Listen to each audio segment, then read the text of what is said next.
Outro tema que é bastante sensível e é essencial para o exercício da advocacia se chama as prerrogativas, que muita gente confunde, acha que é privilégio, que Exato. O advogado tem alguns privilégios. Não, são prerrogativas que estão ali na lei, na concepção da advocacia. Hoje, quais são os casos mais recentes, mais gritantes, por exemplo, de quebra dessas prerrogativas e o que é que a OAB tem feito para proteger os advogados quando estão no pleno exercício da sua profissão?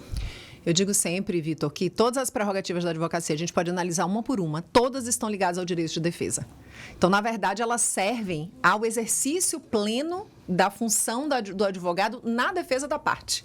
Elas protegem o advogado e possa fazer a defesa daqueles que ele representa. E, sem dúvida nenhuma, a gente vive um desafio na Bahia no que se refere ao direito do advogado de despachar com o magistrado. E eu gosto sempre de lembrar que quando o advogado vai despachar com o magistrado é para falar do interesse do direito do cliente dele, de um detalhe do processo. E quando o juiz se nega a receber o advogado, ele está, na verdade, se negando a receber a parte, porque nós estamos lá falando pela parte. E é interessante porque a gente fala muito da palavra escrita, e, de fato, a defesa se dá por meio da palavra escrita. Mas o sistema jurídico brasileiro também prevê como instrumento de defesa a oralidade, por meio dos despachos, por meio das audiências e por meio das sustentações orais.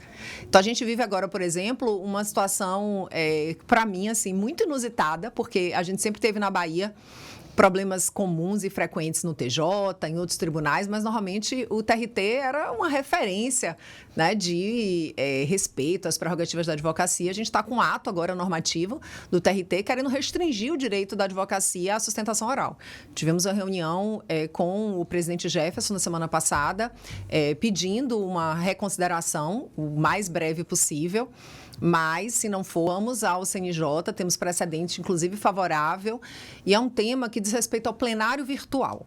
A OAB não é contra o plenário virtual, a gente sabe que é um instrumento, inclusive, de celeridade, mas se o advogado requer sustentação oral, o advogado tem que ter imediatamente esse processo saindo do plenário virtual e indo para o julgamento presencial para que o direito à sustentação oral seja assegurado.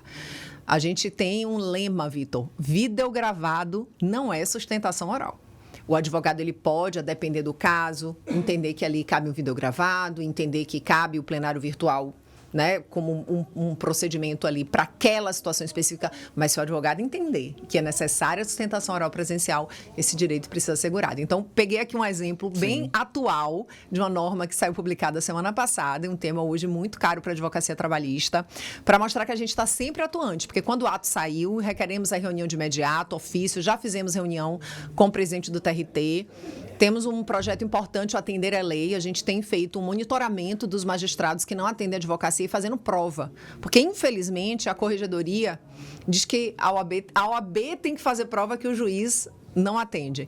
O que é um equívoco, Sim. Porque, na verdade, a corregedoria que deve garantir se os magistrados estão comparecendo às unidades, estão efetivamente atendendo, mas a defesa da prerrogativa está acima dessas funções. Então, hoje, a OAB Bahia tem feito um trabalho de produção de provas em relação aos magistrados que não atendem os advogados, para que a gente consiga efetivamente aqui as sanções e as punições contra esses magistrados.